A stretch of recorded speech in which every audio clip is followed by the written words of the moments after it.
um instante, irmãos e irmãs, domingo de Ramos. Hoje, com essa celebração, iniciamos a Semana Santa, com 5 semanas da Quaresma, quinto domingo, 5 semanas, mas aqueles dias da quarta-feira de Cisjordé completaram-se os 40 dias e estamos então no núcleo, no cerne da nossa fé. E as celebrações são uma possibilidade de nós convertermos o nosso coração.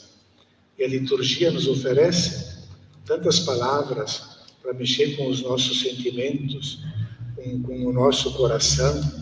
Vemos tanta humilhação, tanta tortura, tanta maldade no relato da paixão, mas não só, mas também no livro de Isaías, ali do servo sofredor, essa tortura contínua deste servo que debocha, parece aquele bobo da corte, que antigamente tinha esse papel de ficar levando bofetões, cusparadas, e descarregavam toda a raiva em cima desse bobo que ficava ali. E assim Jesus vai assumir também esse papel, mas o Evangelho não deixa de marcar uma violência e uma desumanidade incomparável. Mas oxalá que isso tivesse sido superado, mas não foi. Não foi superado, essas coisas continuam vivendo. Então chamaria atenção para um detalhe. Aqui nós tivemos o relato da paixão, segundo Mateus, reduzido ao capítulo 27, desses versículos, aí está errado, 27, de 11 a 54, faltou todo o capítulo 26 e um pedacinho do 27, seria bem mais longo, porque começa desde a ceia, a traição de Judas, e levam depois para o Monte das Oliveiras, e vai para Pilatos, e vai para os sumos sacerdotes, toda aquela história que nós conhecemos. E é o relato da paixão. A paixão que a igreja quer sempre manter unida na sua proclamação, e eu proclamo 2 vezes nessa semana, no domingo de Ramos e na sexta-feira santa. Na sexta-feira santa vamos ouvir o relato de João. E depois, cada ano, um dos 3 evangelhos sinóticos. Hoje é o evangelho de Mateus. E Judas, ele foi o traidor de Jesus. Nós devemos colocar no fundo do nosso coração essa palavra de Jesus, que é o Filho de Deus, essa palavra que é um grito de dor. Jesus não é aquilo que nós, às vezes, facilmente imaginamos, porque Ele é Deus, Ele é o Filho de Deus. Esquecemos que Ele assumiu a nossa condição humana e foi em tudo igual a nós. Então, esse grito de dor é grito de dor. Não é uma oração, meu Deus, por que me abandonaram?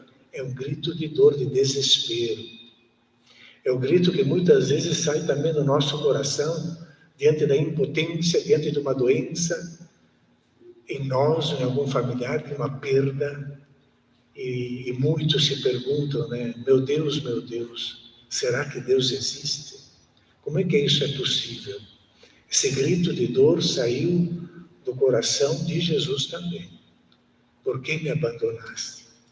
É o mundo do mal, da maldade humana, Meu Deus, por que me abandonaste? E Judas, como nós, também pensava que estava fazendo o que era certo. Porque pela doutrina que ele recebeu das autoridades judaicas, dos sumos sacerdotes, dos sacerdotes, das tradições, dos escribas, ele estava certo. O Messias não pode ser este aqui. E foi lá entregá-lo. E o vendeu Jesus, e o entregou.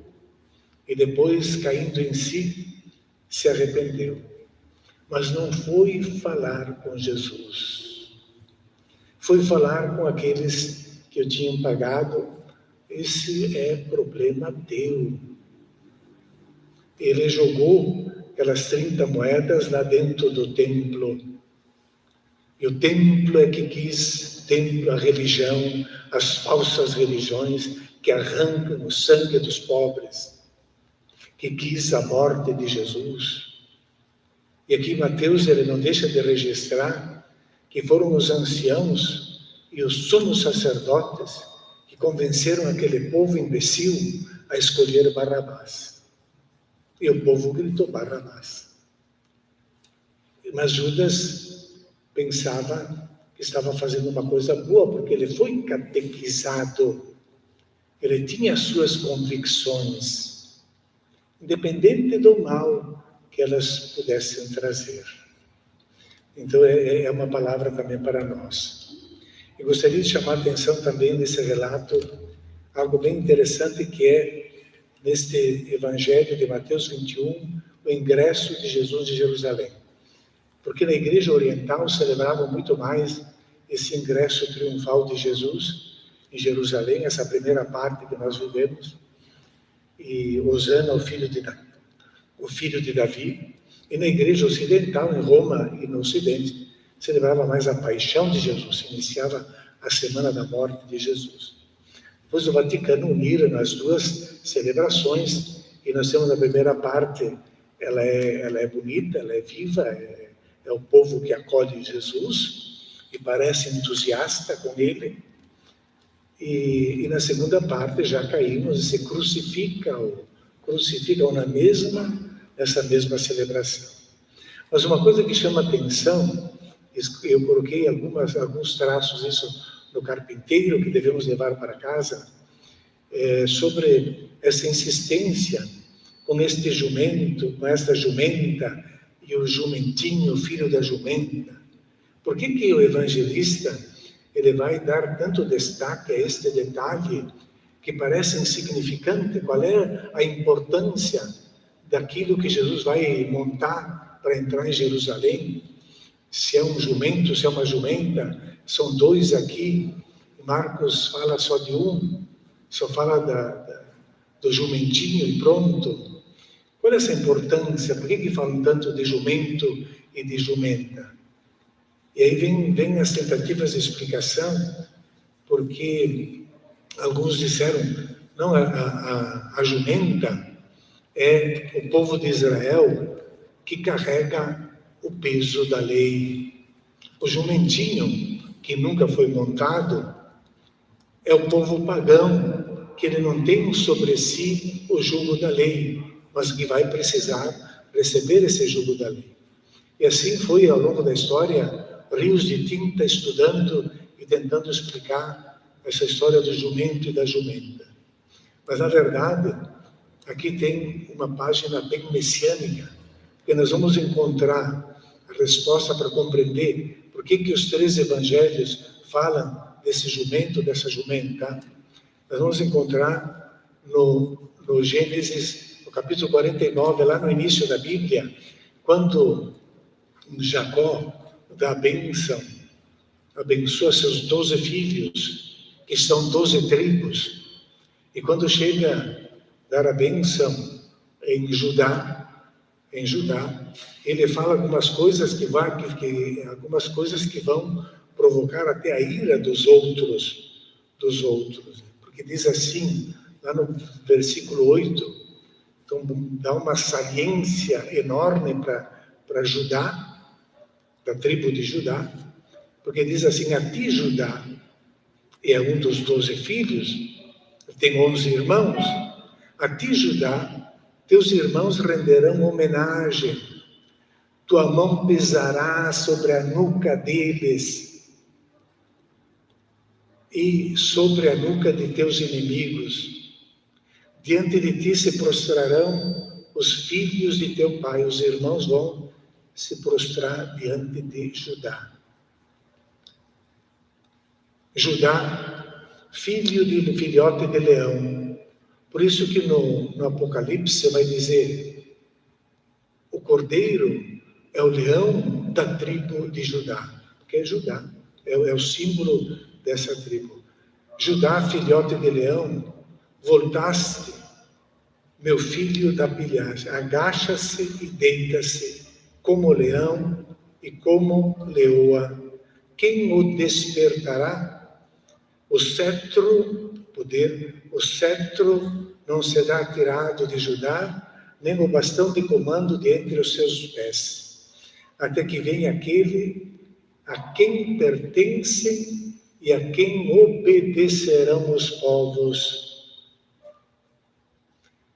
Até que venha aquele que deve ser enviado. Traduziu São Jerônimo esta frase do hebraico. E diz mais: ele ata a videira o jumentinho, a parreira escolhida o filho da jumenta. Lava no vinho a veste e no sangue das uvas a roupa. Seus olhos são mais escuros que o vinho e os dentes mais brancos do que o leite. Esse texto é uma profecia, lido depois, é uma profecia que é da tribo de Judá. Davi é da tribo de Judá. O Messias vai ser descendente de Judá.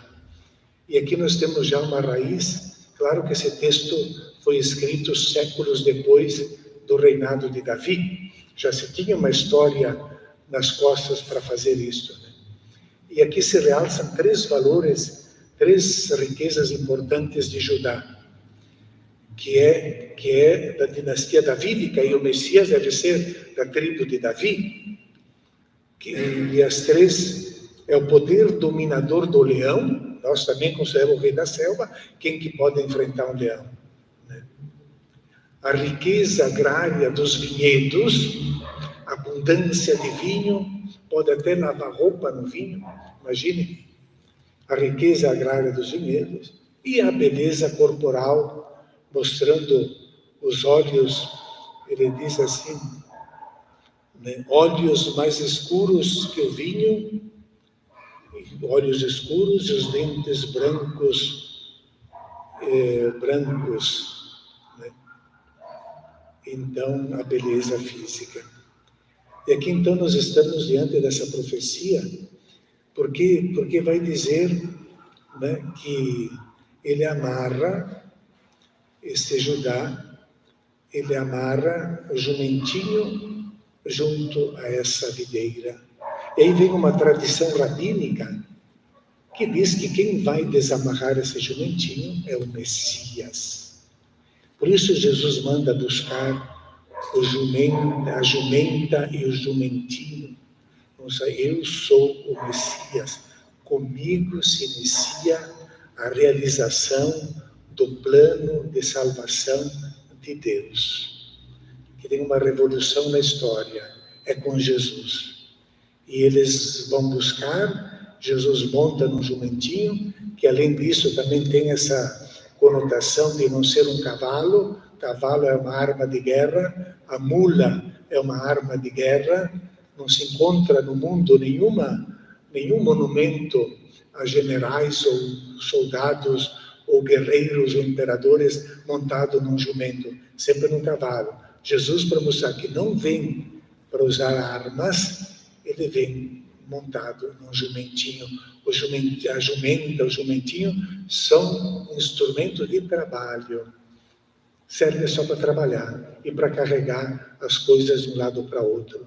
Tem toda essa dimensão ali que vem nessa coisa. O Messias chegou, mas nós não somos capazes de acolher a mensagem de Jesus e por isso crucificamos 2000 anos atrás e os nossos pecados continuam a crucificá-lo também hoje. Então nisso está a fé no Messias que se realiza em Jesus. E nesse domingo da paixão, nós vamos iniciar a Semana Santa, vamos acompanhar Jesus, vamos fazer a nossa oferta da penitência da Quaresma e vamos converter o nosso coração para amar mais a palavra de Deus e menos outras doutrinas que nos afastam de Deus, nos afastam da verdadeira igreja, nos afastam até do Papa, porque somos enganados. Como naquele tempo, continuamos assim. Vamos, irmãos e irmãs, agradecer a Deus por estarmos aqui e vamos renovar a nossa fé, pensando em cada palavra que nós vamos dizer nesta oração. Creio em Deus Pai Todo-Poderoso, Criador do céu e da terra, e em Jesus Cristo.